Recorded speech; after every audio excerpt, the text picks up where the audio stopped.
जो भी हमें कर्तव्य जैसा मालूम पड़ता है उसमें ही बंधन दिखाई पड़ता है, और जहां बंधन है वहां प्रतिरोध है, और जहां बंधन है वहां से मुक्त होने की आकांक्षा है। कर्तव्य या दायित्व हमें लगते हैं ऊपर से थोपे गए, समाज ने, संस्कृति ने, परिवार ने या स्वयं की सुरक्षा की कामना ने हमें कर्तव्यों से बंध जाने के लिए मजबूर किया है। पर मजबूरी है, वहां विवशता है, असहाय अवस्था है, और जहां भी मजबूरी है वहां प्रसन्नता और प्रफुल्लता नहीं हो सकती। जब भी हमें स्वतंत्र होने का अवसर मिलता है तो हम तत्क्षण स्वच्छंद हो जाते हैं। हम इतनी परतंत्रता में जिए हैं कि हमें अगर स्वतंत्र होने का मौका मिले तो हम सब दायित्व को छोड़कर, सब कर्तव्य को फेंककर अराजक स्थिति में पहुंच जाएंगे। इससे स्वभावतः ये प्रश्न उठता है कि क्या यह संभव है कि सर्वतंत्र स्वतंत्र व्यक्ति, जिसके ऊपर न कोई शासन है न कोई नियम है, यही सन्यासी की परिभाषा है, सर्वतंत्र स्वतंत्र, जिस पर समाज और संस्कृति का कोई आरोपण नहीं, जो सब मर्यादाओं के बाहर है। लेकिन वैसा व्यक्ति मर्यादाओं में कैसे जीता होगा? हम अपनी तरफ से सोचते हैं तो लगता है ये तो असंभव है। हम तो मर्यादा छोड़ी कि स्वच्छंद हुए। तो सन्यासी सारी मर्यादाओं के पार जाकर भी अनुशासनबद्ध होता है। एक अपूर्व दायित्व, बंधन की भांति नहीं, सुगंध की भांति उससे उठता रहता। उसकी अंतर ज्योति उसे कहीं भी भटकने नहीं देती। उसकी अंतर ज्योति उसकी परम मर्यादा बन जाती। वो सब मर्यादाओं से तो ऊपर उठ जाता है, लेकिन उसका आत्मबोध उसका अनुशासन बन जाता है। प्रश्न उठना हमें स्वाभाविक है। मैंने सुना है मुल्ला नसरुद्दीन ने अपने कुत्ते से एक दिन कहा कि अब ऐसे न चलेगा, तू कॉलेज में भर्ती हो जा। पढ़े लिखे बिना अब कुछ भी नहीं होता। अगर पढ़ लिख गया तो कुछ बन जाएगा। पढ़ोगे लिखोगे तो होगे नवाब। कुत्ते को भी जचा, नवाब कौन न होना चाहे, कुत्ता भी होना चाहता है।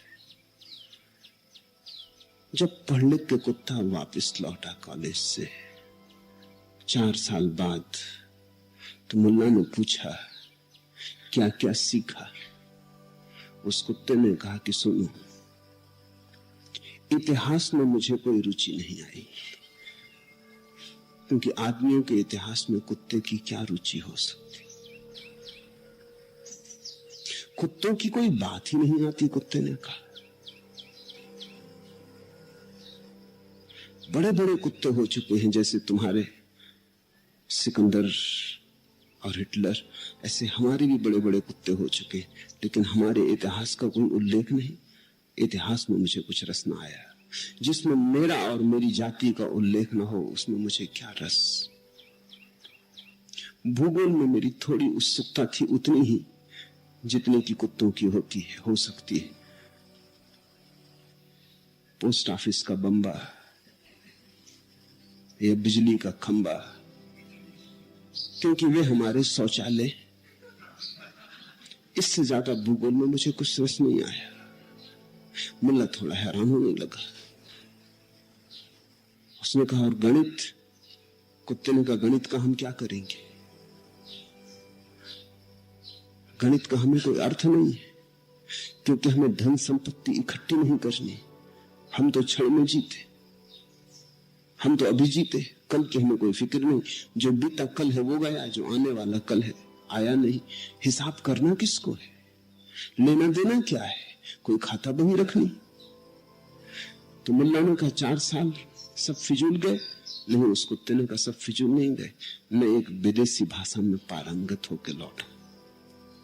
मुल्ला खुश हुआ, उसने कहा चलो कुछ तो किया, तो चलो विदेश विभाग में नौकरी लगवा देंगे, अगर भाग्य साथ दिया तो राजदूत हो जाओगे, और अगर प्रभु की कृपा रही तो विदेश मंत्री हो जाओगे, कुछ ना कुछ हो जाएगा। चलो इतना ही बहुत, मेरे सुख के लिए थोड़ी सी वो विदेशी भाषा बोलो। उदाहरण स्वरूप मैं समझू, कुत्ते ने आंखें बंद की, अपने को बिल्कुल योगी की तरह साधा, बड़े अभ्यास से, बड़ी मुश्किल से एक शब्द उससे निकला, उसने कहा नो। ये विदेशी भाषा सीख के लौटे, लेकिन कुत्ते के लिए यही विदेशी भाषा है।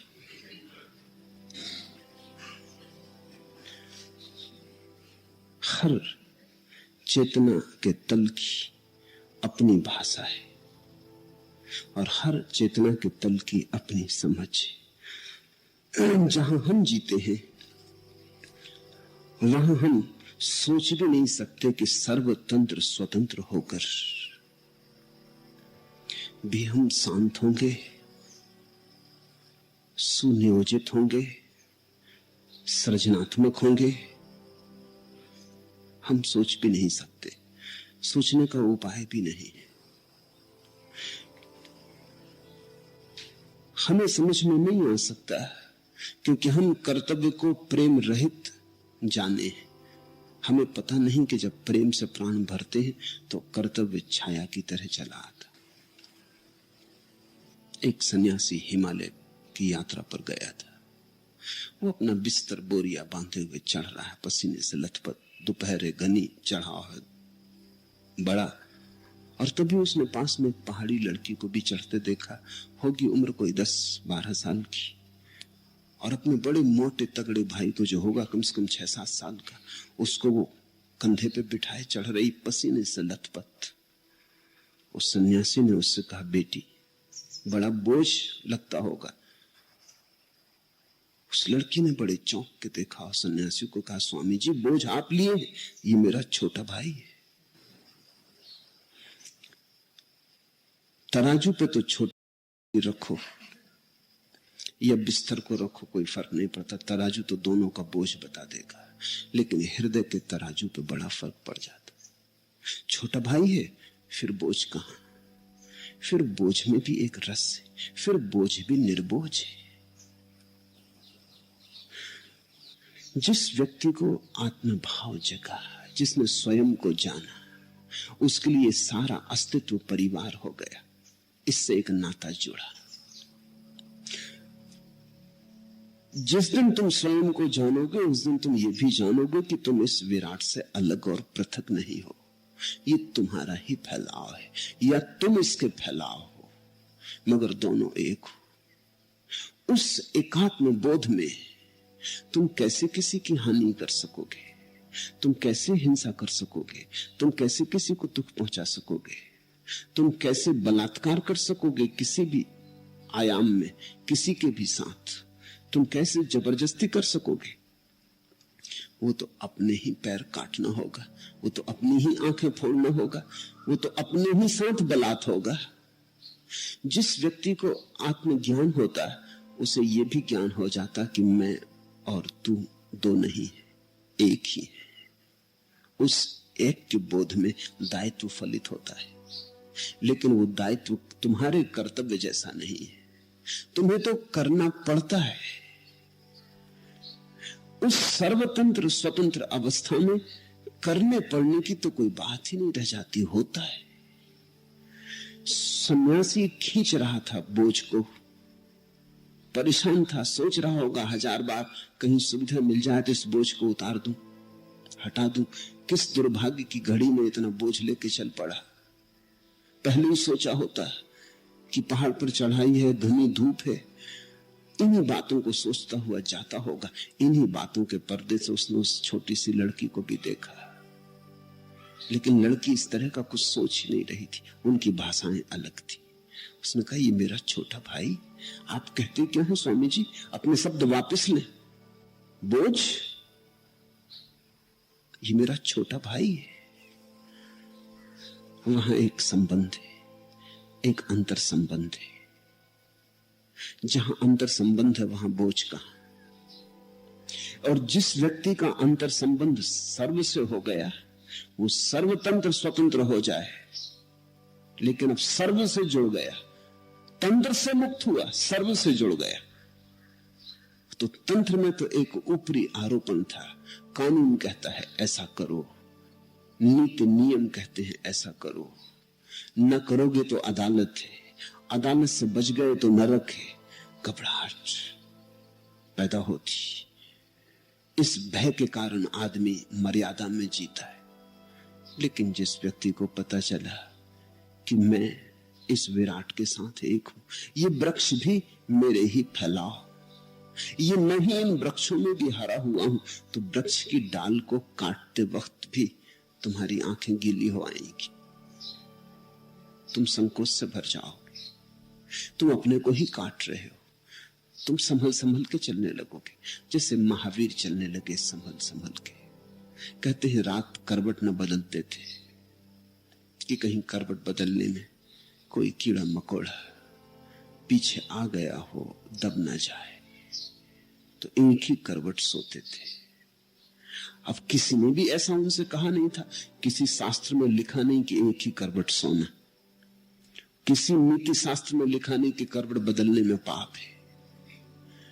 महावीर के पहले भी जो 23 तीर्थंकर हो गए थे जैनों के, उनमें से भी किसी ने कहा नहीं कि रात करवट मत बदलना। किसी ने सोचे नहीं होगा कि करवट बदलने में कोई पाप हो सकता, तुम्हारी करवट है, मजे से बदलो, क्या अड़चन है।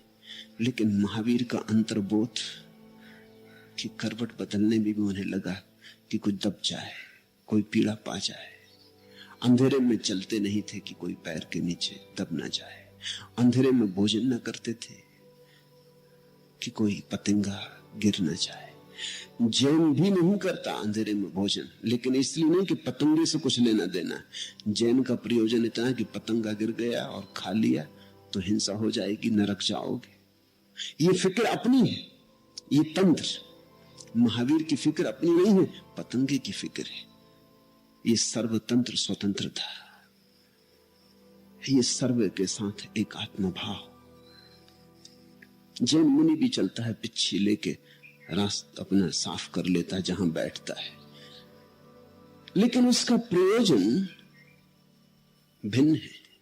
वो नियम का अनुसरण कर रहा है। अगर कोई देखने वाला नहीं होता तो बिना साफ किए बैठ जाता। अगर 10 आदमी देखने वाले बैठे हैं, श्रावक इकट्ठे हैं, तो वो बड़ी कुशलता से प्रदर्शन करता है। ये तो तंत्र है, ये तो एक अनुशासन मान के चल रहे हैं। इन्होंने कुछ बातें पढ़ी हैं, सुनी हैं, समझी हैं, परंपरा से इन्होंने कुछ सूत्र लिए हैं, उन सूत्र के पीछे चल रहे हैं। इसलिए तो तुम जैन मुनि को प्रसन्न नहीं देखते। देखो महावीर की प्रसन्नता, प्रसन्नता तो सदा स्वतंत्रता में है, और जीवन का आत्यंतिक अनुशासन भी स्वतंत्रता में है। पूछा है भारतीय मनीषा ने आत्मज्ञानी को सर्वतंत्र स्वतंत्र कहा, लेकिन मुझे आश्चर्य होता है कि उस परम स्वतंत्रता में इतना सुंदर अनुशासन और गहन दायित्व कैसे फलित हो सकता है। उसके अतिरिक्त अगर फलित हो तो आश्चर्य करना। परतंत्रता में अगर सुंदर अनुशासन फलित हो जाए तो चमत्कार है। ये हो ही नहीं सकता, ये हुआ नहीं कभी, ये होगा भी नहीं कभी। मां अपने बेटे से कहती है कि मुझे प्रेम कर क्योंकि मैं तेरी मां हूं। प्रेम में भी क्योंकि इसलिए जैसे कि प्रेम भी कोई तर्क सरणी, जैसे ये भी कोई गणित का सवाल है। मैं तेरी मां हूं इसलिए मुझे प्रेम कर। बेटा भी सोचता है कि मां है तो प्रेम करना चाहिए। प्रेम और करना चाहिए, तुमने प्रेम को जड़ से ही काटना शुरू कर दिया। तुम उसकी संभावना ही नष्ट किए दे रहे हो। जहां करना चाहिए आ गया, वहां से प्रेम विदा हो चुका। क्या करोगे तुम प्रेम में? तुम अभिनय करोगे। छोटा बच्चा क्या करेगा?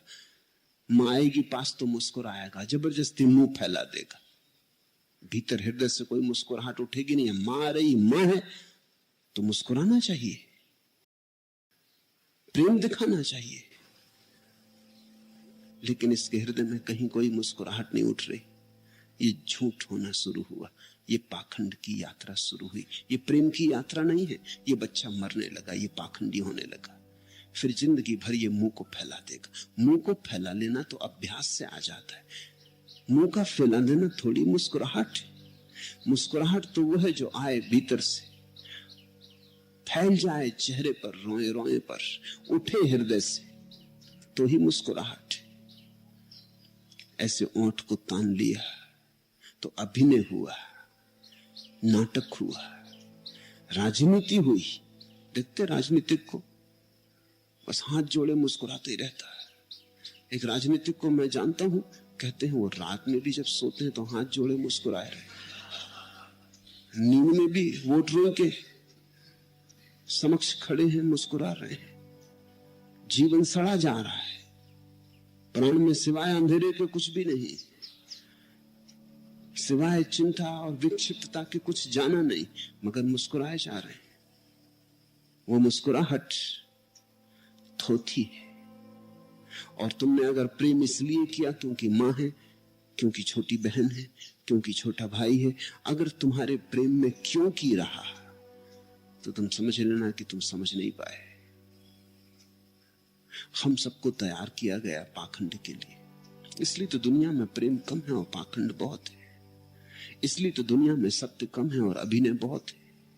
इसलिए तो दुनिया में परमात्मा प्रकट नहीं हो पाता, क्योंकि माया बहुत है, मायाचारी बहुत है। तुम वही जीना जो तुम्हारे भीतर से उठता हो। शुरू शुरू में अड़चन होगी, क्योंकि बहुत बार तुम पाओगे जब हंसना था तब तुम नहीं हंस पाए, जब रोना था तब नहीं रो पाए। शुरू शुरू में अड़चन होगी, उस अड़चन को ही मैं तपस्या कहता हूं। लेकिन धीरे धीरे तुम एक अपूर्व आनंद से भरने लगोगे, और तब तुम पाओगे कि जब तुम हंसते हो तो तभी हंसते हो जब वस्तुतः हंसी खिल रही होती। तुम धोखा नहीं देते।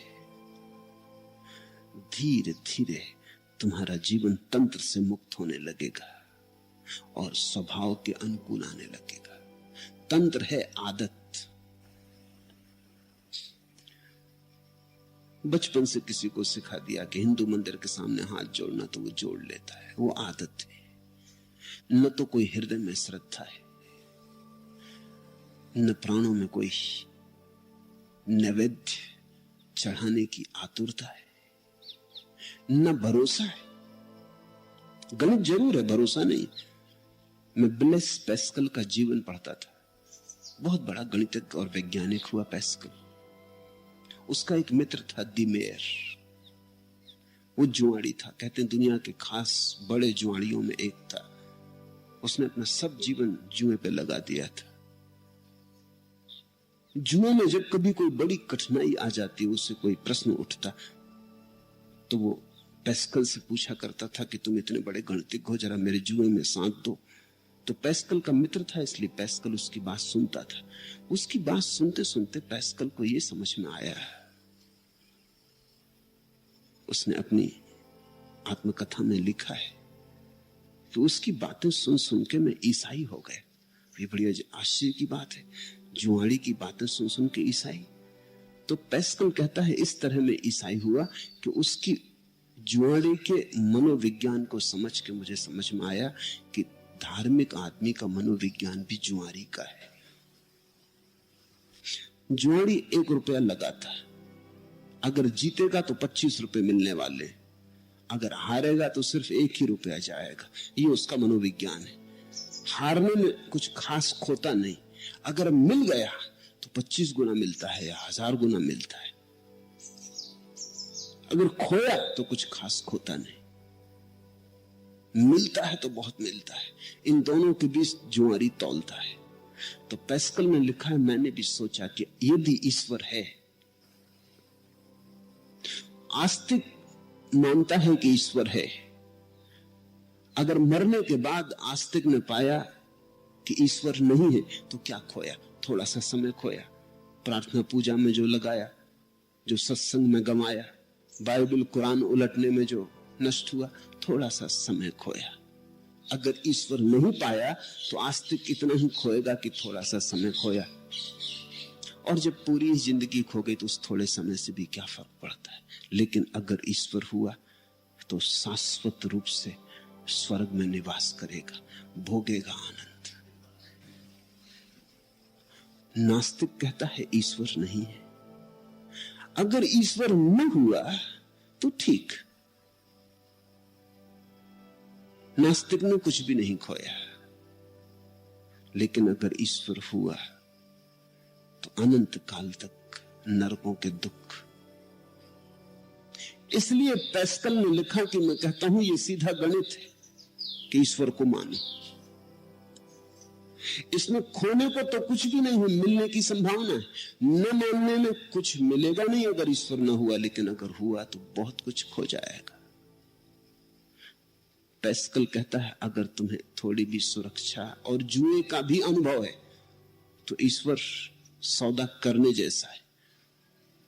अब ये एक सरणी है, इस सरणी में ईश्वर के प्रति कोई प्रेम नहीं, ये सीधा तर्क है। और अगर पैस्कल मुझे कहीं मिल जाए तो उससे मैं कहूंगा जो आदमी इस तरह सोच के ईश्वर में भरोसा करता है वो भरोसा करता ही नहीं। वो जुए में भरोसा करता है, गणित में भरोसा करता है, ईश्वर में भरोसा नहीं करता। ये कोई भरोसा हुआ? ये कोई प्रेम की और श्रद्धा की भाषा हुई? ये तो सीधी बाजार की बात हो गई, ये तो दुकान की बात हो गई। या तो ईश्वर है या ईश्वर नहीं है, यदि का कोई सवाल नहीं। या तो तुम्हारे अनुभव में आ रहा है कि ईश्वर है, या तुम्हारे अनुभव में आ रहा है कि नहीं है। अगर तुम्हारे अनुभव में आ रहा है कि है तो फिर चाहे लाभ हो कि हानि, ईश्वर है और कुछ भी नहीं है। और अगर ईश्वर के मानने में सब कुछ भी जाता, प्रार्थना एक सत्य मनोदशा होनी चाहिए, गणित नहीं। और प्रेम भी एक सत्य मनोदशा होनी चाहिए। तुम्हारे सभी भाव प्रामाणिक होने चाहिए, तो धीरे धीरे तुम पाओगे तुम स्वतंत्र भी होते जाते हो, सर्वतंत्र स्वतंत्र होते जाते हो, और एक अपूर्व अनुशासन तुम्हारे जीवन में उतरता आता है। स्वच्छंदता नहीं आएगी तब स्वतंत्रता से, तब स्वतंत्रता से परिपूर्ण दायित्व का जन्म होगा। ऐसे दायित्व का जिसमें कर्तव्य भाव बिल्कुल नहीं है, ऐसे दायित्व का जिसमें प्रेम की बहती हुई धारा है। तब तुम उठोगे, बैठोगे, चलोगे, कुछ भी करोगे, सबके पीछे तुम्हारा बोध का दिया बना रहेगा, भीतर का दिया जलता रहे। तो फिर हम जो भी करते उसमें प्रकाश पड़ता है। भीतर का दिया बुझा रहे तो हम जो भी करते उसमें हमारे अंधेरे की छाया पड़ती।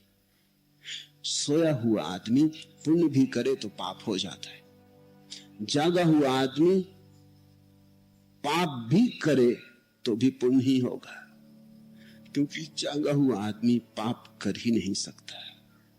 जागरण और पाप का कोई संबंध नहीं। तुमने देखा अंधेरे में आदमी टटोलता है कि दरवाजा कहां। उजाले में आदमी न टटोलता, न पूछता, उठता है और निकल जाता है।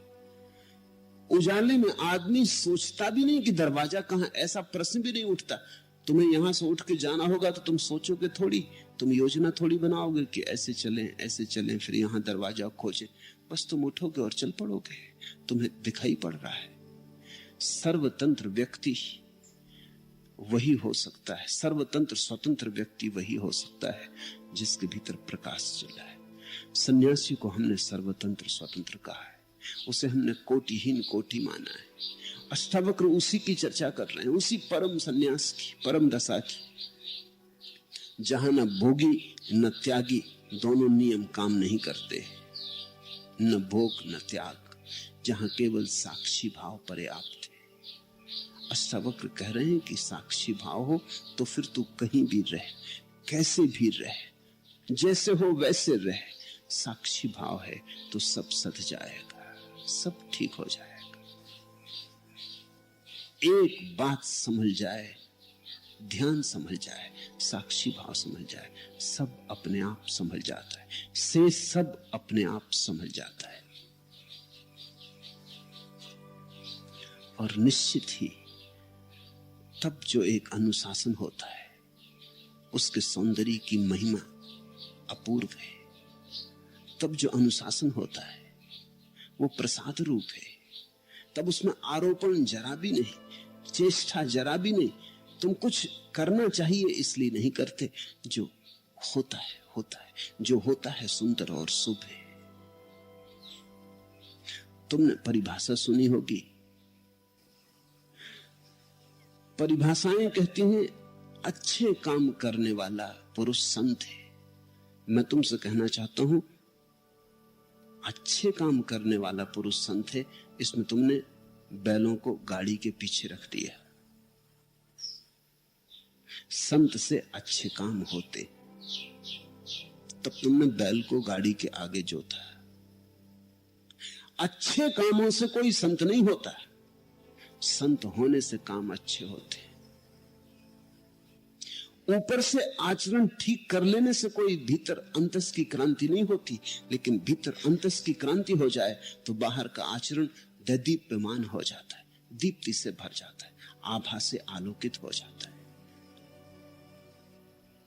और जमीन आसमान का फर्क तुम देखोगे महावीर के चलने में और जैन मुनि के चलने में, बुद्ध के चलने में और बौद्ध भिक्षु के चलने में, जीसस के उठने बैठने में और ईसाई के उठने बैठने में।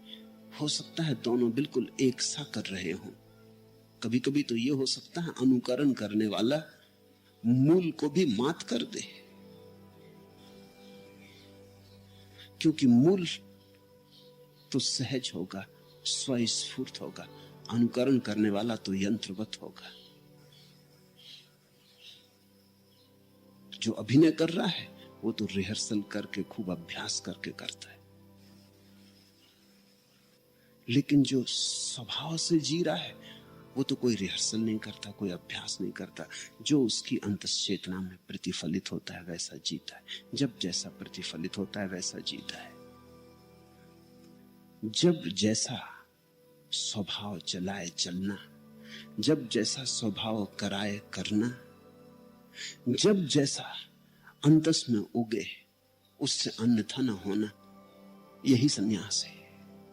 ये घोषणा बड़ी कठिन है, क्योंकि इस घोषणा का परिणाम यह होगा कि तुम्हारे चारों तरफ जिनसे तुम जुड़े हो उनको अड़चन मालूम होगी। वो तुम्हारी स्वतंत्रता नहीं चाहते, वो सिर्फ तुम्हारी कुशलता चाहते। वे तुम्हारी आत्मा में उत्सुक नहीं है, तुम्हारी उपयोगिता में उत्सुक है। और उपयोगिता यंत्र की ज्यादा होती है, आदमी की कम होती है, ये ख्याल रखना। यंत्र की उपयोगिता बहुत ज्यादा है, क्योंकि वो काम ही काम करता है, मांग कुछ भी नहीं करता, न स्वतंत्रता मांगता, न हड़ताल करता, न झंझट झगड़े खड़ा करता, न कहता है ये ठीक है ये ठीक नहीं है। जो आज्ञा, जो हुक्म, यंत्र कहता बस हम तैयार, दबाओ बटन बिजली जल जाती। समाज भी चाहता है कि आदमी भी ऐसे ही हो, दबाओ बटन बिजली जल जाए। स्वस्फूर्त व्यक्ति की बटनें नहीं होती, तुम उसकी बटन नहीं दबा सकते। कोई उपाय नहीं तुम्हें, तुम्हारे हाथ में उसकी बटन दबाने का, वो अपना मालिक है। तुम अगर उसे गाली दो तो वो खड़ा हुआ सुन लेगा, तुम गाली देके भी उसकी क्रोध की बटन नहीं दबा सकते। तुम गाली देते रहोगे वो खड़ा सुनता रहेगा, वो मुस्कुरा के चल देगा, वो कहेगा कि हमारा दिल क्रोध करने का नहीं है, हम तुम्हारे गुलाम नहीं, तुमने जब चाहा गाली दे दी और हम तुम्हारे पंजे में आ गए, हम अपने मालिक। तुम्हें देना है गाली देते रहो, ये तुम्हारा काम, हम नहीं लेते। देना तुम्हारी स्वतंत्रता है, ले ना ले हमारी मालकियत है। तुमने दी, धन्यवाद, तुमने इतना समय खराब किया हम पर, बड़ी कृपा। अब हम जाते अपने घर, तुम अपने घर। जो अपना मालिक है वही स्वतंत्र है। अब मालिक कौन है? स्वयं को जाना, वही स्वयं का मालिक हो सकता है। जो स्वयं को ही नहीं जानता वो मालिक तो कैसे होगा। उस जानने से, उस बोध से जीवन में सब बदल जाता है। एक निश्चित एक मर्यादा आती और उस मर्यादा में जरा भी गंदगी नहीं है, कुरूपता नहीं है। उस मर्यादा से स्वतंत्रता का कोई विरोध नहीं। वो मर्यादा के कमल स्वतंत्रता की झील में ही लगते। तुम जरा देखो, तुम जरा प्रेम से जी के देखो, ध्यान से जी के देखो।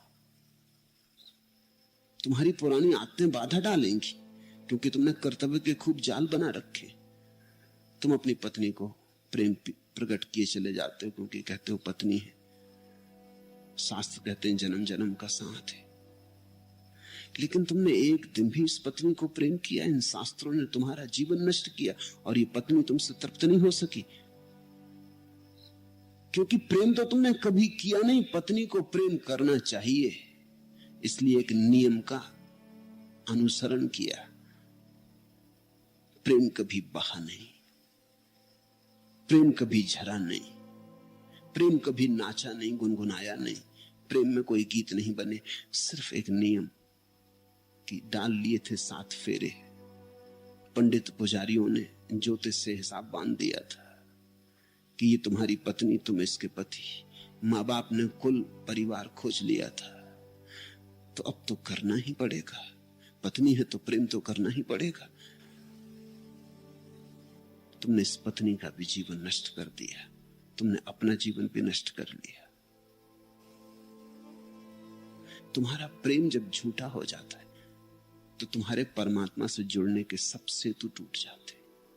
तुम पत्नी से न जुड़ सके, पति से न जुड़ सके, तुम परमात्मा से क्या खाक जुड़ोगे? तुम प्रेम ही ना कर पाए, तुम प्रार्थना कैसे करोगे? प्रार्थना तो प्रेम का ही नवनीत है, वो तो प्रेम का ही सार भाग है।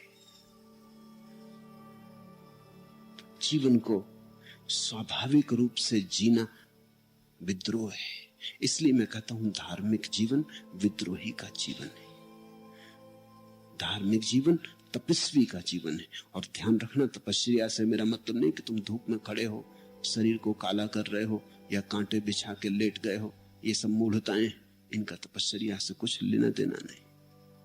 तपस्या का इससे कोई संबंध नहीं तुम उपवास कर रहे हो कि भूखे मर रहे हो। ये सब मूढ़ताएं होंगी, विक्षिप्तताएं तुम्हारे मन की, लेकिन तपस्या से इनका कोई संबंध नहीं। तपस्या तो एक ही है कि तुम भीतर से बाहर की तरफ जी रहे हो, फिर जो परिणाम हो। तुम बाहर से भीतर की तरफ नहीं जियोगे, फिर जो परिणाम हो। तुम जो भीतर होगा उसी को बाहर लाओगे। तुम अपने बाहर को अपने भीतर के अनुसार बनाओगे। अब देखना फर्क। साधारणतः तुम्हें धर्मगुरु समझाते हैं कि जो तुम्हारे बाहर है वही तुम्हारे भीतर होना चाहिए। मैं तुमसे कहता हूं जो तुम्हारे भीतर है वही तुम्हारे बाहर होना चाहिए। और तुम ये मत समझना कि हम एक ही बात कह रहे हैं। धर्मगुरु कहता है जो तुम्हारे बाहर है वही भीतर होना चाहिए। वो कहता है तुम मुस्कुराए तो तुम्हारे हृदय में भी मुस्कुराहट होनी चाहिए। भी बड़ी अड़चन की बात है। मैं तुमसे कहता हूं जो तुम्हारे भीतर हो वही तुम्हारे ओंठों पर होना चाहिए। अगर भीतर मुस्कुराहट है तो फिक्र छोड़ो, समय असमय की चिंता छोड़ो। अगर भीतर मुस्कुराहट है तो हंसो।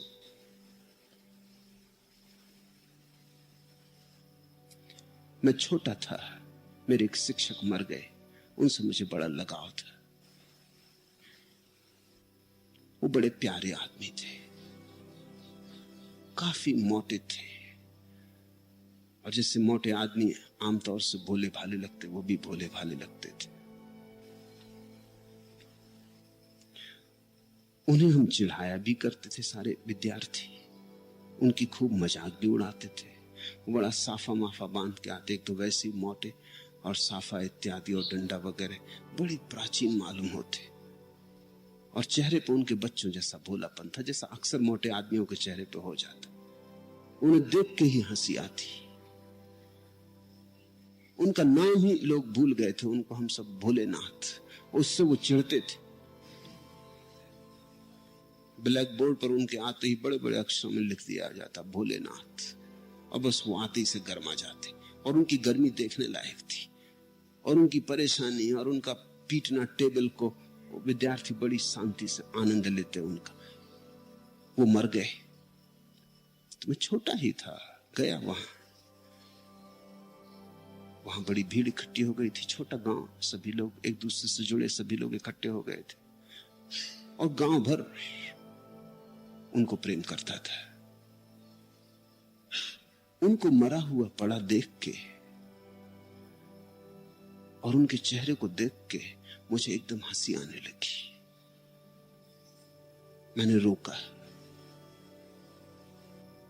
क्योंकि ये तो अशोभन होगा, लेकिन फिर एक ऐसी घटना घटी कि मैं नहीं रोक पाया। उनकी पत्नी भीतर से आई और एकदम उनकी छाती पे गिर पड़ी और बोली, हाय मेरे भोलेनाथ। जिंदगी भर हम भोलेनाथ कह के उनको चिढ़ाते रहे थे, मरते वक्त, मरने के बाद और पत्नी के मुंह से ये बिल्कुल कठिन हो गया। तो मैं तो खिलखिला के हंसा।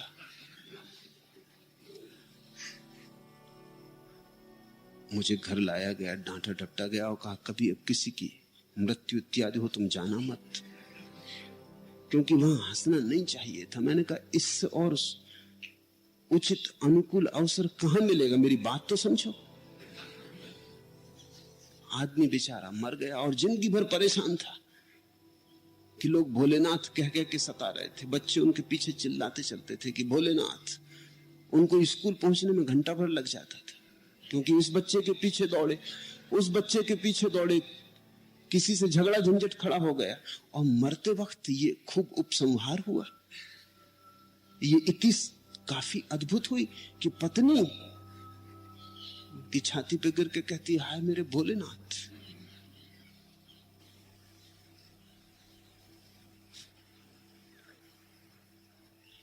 जो भीतर हो उसे ही बाहर होने देना। मुझे डांटा डपटा गया, लेकिन मैं ये मानने को राजी नहीं हुआ कि मैंने गलत किया है। और फिर मैंने कहा, जीवन और मौत दोनों ही जैसे हैं।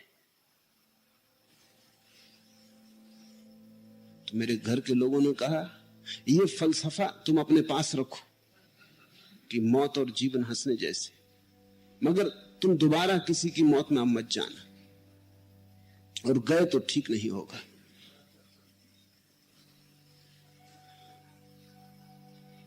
व्यक्ति को एक सुनिश्चित निर्णय कर लेना चाहिए कि जो मेरे भीतर हो उसे मैं दबाऊं नहीं, और जो मेरे भीतर हो वो मेरे बाहर प्रकट हो। जो मेरे भीतर है उसे मैं प्रकट करूं या ना करूं, वो है तो। न प्रकट करने से धीरे धीरे मेरे अपने संबंध मेरे अंतरात्मा से टूट जाएंगे। जब रोने की घड़ी हो और तुम्हें रोना आता हो तो लाख स्थिति कहे कि मत रो, कि मर्द बच्चा हो, रोते हो, ये तो स्त्रियों का काम है। क्या जनानी बात कर रहे हो, मर्दाने हो, रो मत। लेकिन जब रोने की घड़ी हो और तुम्हारा हृदय रुदन से भरा हो तो बहने देना आंसुओं को, मत सुनना लाख दुनिया कहे। और जब हंसने की तुम्हारे भीतर फुलझड़ियां फूटती हो तो लाख दुनिया कहे, हंसना। इसको मैं तपश्चर्या कहता हूं। तुम्हें बड़ी कठिनाइयां आएंगी, और इन कठिनाइयों के मुकाबले धूप में खड़ा होना या भूखे मरना या उपवास करना कुछ भी नहीं है। बच्चों के खेल है, सर्कसी खेल है। जीवन पे इंच इंच पे तुम्हें कठिनाई आएगी, क्योंकि इंच इंच पर समाज ने मर्यादाएं बना के रखी। इंच इंच पर समाज ने व्यवहार, लोकोपचार, शिष्टाचार बना के रखा है, और सब लोकोपचार तुम्हें झूठ किए दे रहा है। तुम बिल्कुल झूठे हो गए हो, तुम एक महाझूठ हो। तुम्हारे भीतर खोजने से सच का पता ही नहीं चलेगा। तुम खुद भी अगर खोजोगे तो चकित हो जाओगे। मैं तुमसे ये कहना चाहता हूं, एक महीने भर तक इस बात की खोज करो कि तुम कितने कितने समय पे झूठ होते हो। रास्ते पे कोई मिलता, तुम कहते नमस्कार, बड़ी दिनों में दर्शन हुए, बड़ी आंखें तरस गई, और भीतर तुम कह रहे हो ये दुष्ट सुबह से कहां मिल रहे, ये सारा दिन खराब ना हो जाए, हम किस दुर्भाग्य के क्षण में इस रास्ते से निकल आए। तुम ऊपर से कह रहे हो कि मिलकर बड़ी खुशी हुई, और भीतर से तुम कह रहे हो कैसे छुटकारा हो। तुम जरा जांचना, तुम सिर्फ 1 महीने जांच करो। तुम मुस्कुरा रहे हो, जरा जांचना ओंठ पर ही है या भीतर से जुड़ी है। तुम आंख में आंसू ले आए हो, जरा जांचना आंख में आंसू झूठे तो नहीं है, प्राणों से निकलते हैं। तुम 1 महीने सिर्फ जांच करो और तुम पाओगे तुम्हारी जिंदगी करीब करीब 99% झूठ है। फिर तुम कहते हो परमात्मा को खोजना है। परमात्मा तो केवल उन्हीं को मिलता है जिनका जीवन 100% सच है, और सच होना अत्यंत कठिन है, तपस्यापूर्ण है, क्योंकि जगह जगह अड़चन होगी। समाज झूठ से जीता है। फ्रेडरिक नीत्शे ने लिखा है कि आदमी बना ही कुछ ऐसा है कि बिना झूठ के जी नहीं सकता। सारा व्यवहार झूठ से चलता है। आदमी को नीत्शे ने लिखा है कभी भूल के भी झूठ से मुक्त मत करवा देना, अन्यथा उसका जीना मुश्किल हो जाएगा, वो जी ही ना सकेगा। झूठ जीवन में वैसे काम करता है जैसे इंजन में लुब्रिकेशन काम करता है। अगर तेल न डालो, लुब्रिकेशन न डालो तो इंजन चल नहीं पाता। लुब्रिकेशन डाल दो तो चीजें चल पड़ती हैं, खटर पटर कम हो जाती। तेल की चिकनाहट जैसे इंजन को चलाने में सहयोगी, वैसी झूठ की चिकनाहट 2 आदमियों के बीच खटर पटर नहीं होने देती। घर तुम आए, पत्नी के लिए आइसक्रीम ले आए, फूल खरीद लाए, तुम एक झूठ खरीद लाए, क्योंकि अगर तुम्हारे हृदय में प्रेम है तो आइसक्रीम की कोई भी जरूरत नहीं है, फूल की कोई भी जरूरत नहीं, प्रेम काफी है। तुम अगर हृदय पूर्वक पत्नी को गले लगा लोगे तो बहुत है। वो तुमने कभी किया नहीं, उसका भीतर अपराध भाव अनुभव होता है। जितना अपराध भाव अनुभव होता है उस गड्ढे को भरने की चेष्टा चलती, चलो फूल खरीद लाओ, आइसक्रीम ले आओ, मिठाई ले आओ। जब गड्ढा बहुत बड़ा हो जाता है तो फिर गहना लाओ, साड़ी लाओ। जितना बड़ा गड्ढा हो उतनी महंगी चीज से भरो। प्रेम जहां भर सकता था वहां कोई और चीज न भरेगी। तुम कितना ही लाओ, तुम सोचते हो मैं इतना कर रहा हूं, पत्नी सोचती प्रेम नहीं मिल रहा, और तुम सोचते हो मैं कर कितना रहा हूं, रोज इतना लाता हूं, सब तुम्हारे लिए ही तो कर रहा हूं, लेकिन इससे कुछ हल नहीं होता। प्रेम तो सिर्फ प्रेम से भरता है, तुम्हारे झूठों से नहीं। लेकिन नीत्शे भी ठीक कहता है, अगर आदमियों की जिंदगी देखो तो झूठ से भरी है, बिल्कुल झूठ से भरी है, वहां सच्चाई है ही नहीं। इस झूठी स्थिति में तुम कभी परमात्मा के दर्शन न पा सकोगे। झूठ समाज में जीवन तो सरल बना देता है, लेकिन झूठ परमात्मा जीवन में बाधा बन जाता है। तो अगर तुम मेरी बात समझो तो मैं तुम्हें समाज छोड़ने को नहीं कहता, लेकिन मैं तुमसे उन झूठों को छोड़ने को जरूर कह देता हूं जिनके कारण तुम समाज के मुर्दा अंग बन गए हो और तुमने जीवन खो दिया है। समाज को छोड़ने से कुछ अर्थ नहीं है, लेकिन सामाजिकता को छोड़ो। रहो समाज में, लेकिन औपचारिकता को छोड़ो, प्रामाणिक बनो, और धीरे धीरे तुम पाओगे उतरने लगा प्रभु तुम्हारे भीतर। जैसे जैसे तुम सत्यतर होते हो वैसे वैसे आंखें तुम्हारी विराट को देखने में सफल होने लगती। जो इस संसार में सहयोगी है वही परमात्मा की खोज में बाधा है। और तुम चकित तो तब होगे जैसे जनक चकित हो गए हैं, कहते हैं अहो आश्चर्य। ऐसे तुम भी चकित होगे एक दिन, जिस दिन तुम पाओगे कि प्रसाद उसका उतरा और तुम सर्वतंत्र स्वतंत्र हो गए हो और उसका प्रसाद उतर आया, और अब फिर तुम्हारे जीवन में एक दायित्व का बोध है जो बिल्कुल नया है।